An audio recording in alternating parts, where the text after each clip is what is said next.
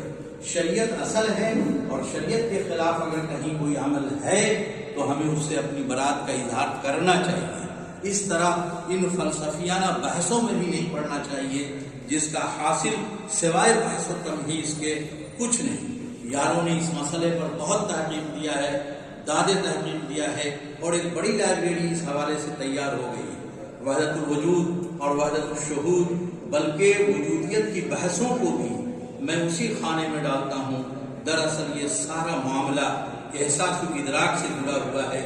اللہ کے وجود کا احساس اور اس کے شہرک سے قریب ہونے کے ادراک کے جو مختلف مراحل ہیں، ان مراحل میں کسی نے وحدت الوجود کو اصل مانا، کسی نے وحدت الشہود کو. غالب نے شاہد و مشہود دونوں کو ایک مان کر اپنے ادراک کا اعلان کیا. لیکن یہ ضروری نہیں کہ ہر آدمی اس ادراک کا ساتھ دے اور ان غیر ضروری بحثوں میں پڑھ کر اپنے کو صوفی ثابت کرے. اصل چیز شریعت ہے، اور شریعت میں تصوف کی اصل احسان ہے، جیسا کہ اوپر مذکور ہوا. اس کے باوجود اس حقیقت سے انکار نہیں کیا جا سکتا کہ اس کی فنی حیثیت، قربت خداوندی کے حصول کی غرض اور اس کے مراحل میں جو ریاضت و مجاہدہ سے حاصل کیے جاتے ہیں، ان میں بھی ایک خاص قسم کی کشش پائی جاتی ہے جو انسان کو دنیا و مافیہ سے بے نیاز کرتی ہے. اور انسان اس مراحل کی تکمیل پر قربت خداوندی کو پا لیتا ہے، اور جو اللہ کا ہو جاتا ہے اللہ اس کا ہو جاتا ہے. ارشاد ہے، من کان للہ کان اللہ لہ.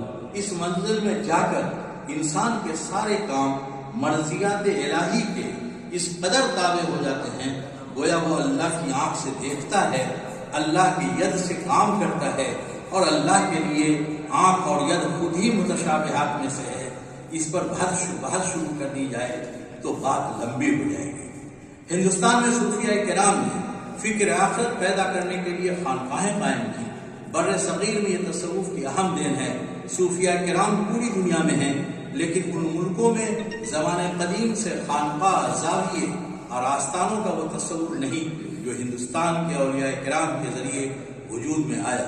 یہاں کے صوفیاء کرام نے روحانی تربیت کے جو مراکز قائم کیے، ان میں تزکیہ نفس، اصلاح ذات، معرفت رب کے لیے ریاضت اور اوراد و اذکار کا ایک طویل سلسلہ تھا. مراقبہ اور چلہ کشی کا جو نظام بر صغیر کے صوفیاء نے قائم کیا، وہ دوسرے ممالک سے الگ تھلگ ایک چیز تھی. مریدوں کی تربیت کا ایک جو سسٹم ترقی پذیر ہوا، ان آستانوں نے مذہبی منافرت کو کم کرنے پر نمایاں کردار ادا کیا.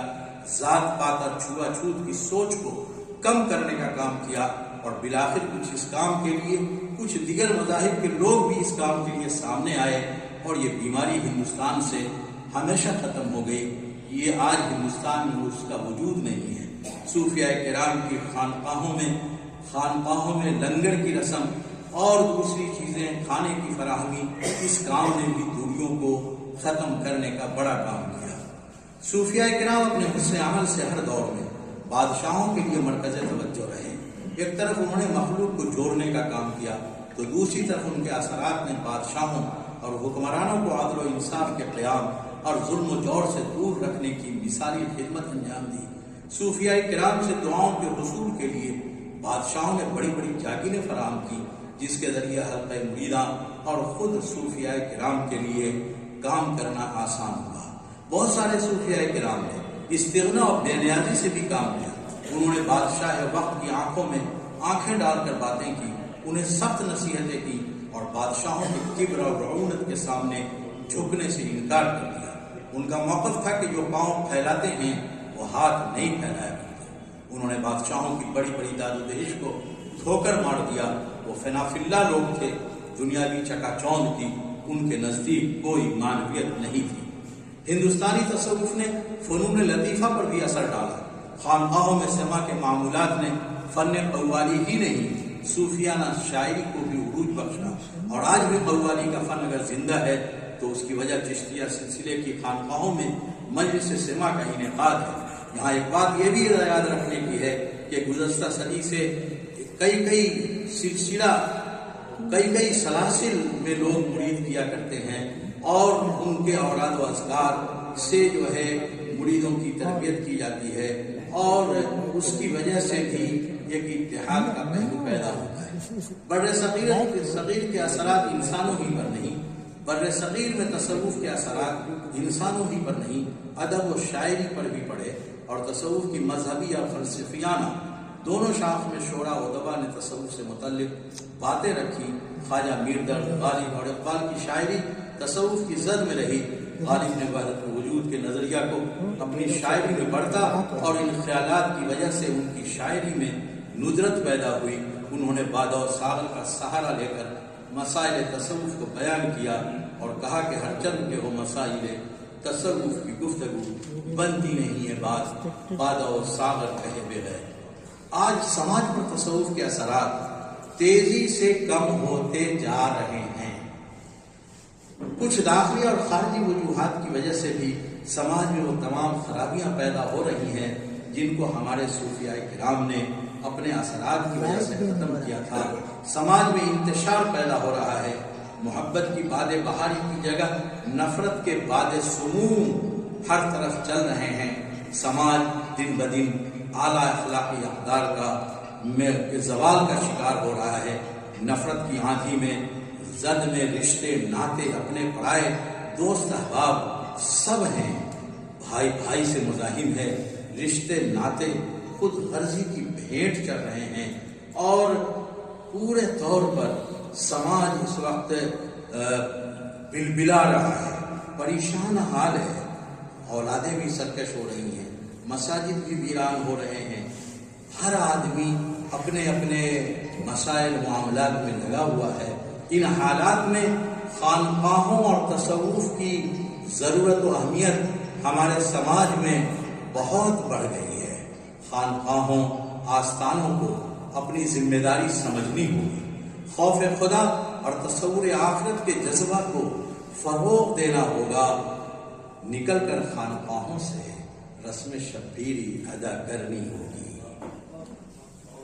تبھی سماج سے برائیاں دور ہوں گی، اور ہندوستان ہی نہیں پوری دنیا جسے اللہ نے سجا سنوار کر بنی نوع انسان کے حوالے کیا تھا رہنے کے قابل بن سکے گی۔ اس لیے پیروں، سجادہ نشینوں، خانقاہوں کے مکینوں، آستانوں کے لوگوں کو آگے آنا ہوگا، ان حدود و قیود اور پابندیوں کو بھی ختم کرنا ہوگا جس کی وجہ سے ان حضرات سے ملنا جلنا ذرا دشوار تر ہو گیا ہے، اور ان کی تعلیمات سے استفادہ مشکل تر ہوتا جا رہا ہے۔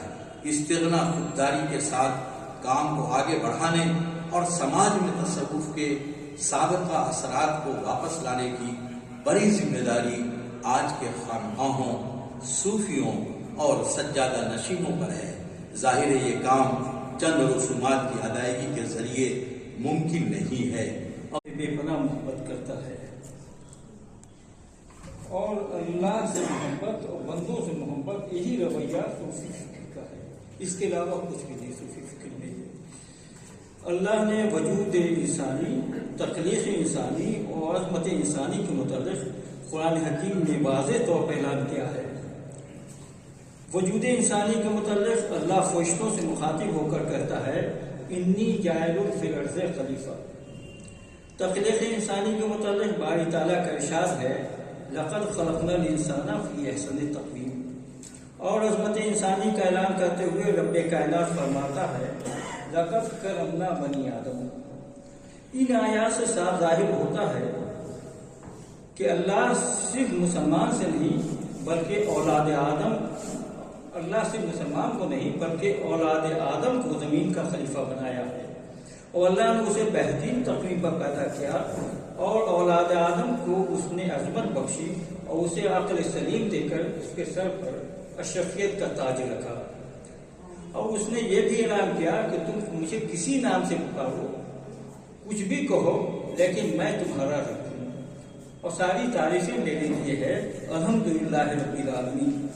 اور میں تمہاری رہبری اور رہنمائی کے لیے جس نبی کو بھیجا ہے وہ رحمت للمسلمین نہیں ہے بلکہ رحمت للعالمین ہے۔ اور پھر آپ دیکھیں گے تو قرآن میں اہل ایمان سے کم خطاب ہے، اولاد آدم سے زیادہ خطاب ہے، اور اولاد آدم میں آپ جانتے ہی نہیں کسی مسلمان نہیں ہے، سکھ بھی ہیں، عیسائی بھی ہیں، ہمارے برادر نے ہندو بھی ہیں، پارسی بھی ہیں، یعنی جتنی قومیں دنیا میں ہیں یا جو ذی نفس ہیں سب کے سب اولاد آدم میں ہیں۔ لہذا اللہ اپنے بندوں سے، یہ سب اللہ کے بندے ہیں اور اللہ اپنے تمام مخلوق سے بہت محبت کرتا ہے۔ اس سلسلے میں ایک واقعہ سماعت فرمائیے جو محبوب الہی حضرت نظام الدین اولیاء کے مجموعہ ملفوظات میں موجود ہے۔ حضرت نظام الدین اولیاء فرماتے ہیں کہ حضرت ابراہیم علیہ السلام کھانا مہمانوں کے ساتھ کھاتے تھے۔ ایک دن ایک مشرک آپ کا مہمان ہوا، آپ نے اسے بیگانہ سمجھ کر کھانا نہیں دیا، وحی الہی نازل ہوئی اے ابراہیم ہم اسے جان دے سکتے ہیں اور تو روٹی نہیں دے سکتا ہے۔ اس سلسلے میں رحمت للعالمین کی ایک حدیث بھی سماعت فرمائیے جو امام مسلم نے ابو ہریرہ رضی اللہ تعالی عنہ سے روایت کی ہے۔ محسن انسانیت رحمت للعالمین صلی اللہ علیہ وسلم نے فرمایا اللہ قیامت کے دن فرمائے گا اے ابن آدم میں بیمار تھا، تم نے میری عیادت نہیں کی۔ بندہ کہے گا بارے الہ تو تو رب ہے، میں تیری عیادت کیسے کرتا؟ اللہ کہے گا کہ میرا فلاں بندہ بیمار تھا، تم اگر اس کی عیادت کو جاتے تو تم وہاں پر مجھے پاتے۔ پھر اللہ کے دوسرے بندے سے یہ کہے گا کہ میں بھوکا، اے ابن آدم میں بھوکا تھا اور تم نے مجھے کھانا نہیں کھلایا۔ بندہ کہے گا رب کائنات تو تو رب ہے، تو تو رازق ہے، میں تجھے کھانا کیسے کھلاتا؟ اللہ فرمائے گا کہ تم سے فلاں آدمی نے کھانا طلب کیا تھا، اگر تم اس کو کھانا کھلا دیتے تو تم مجھے وہاں پر پاتے۔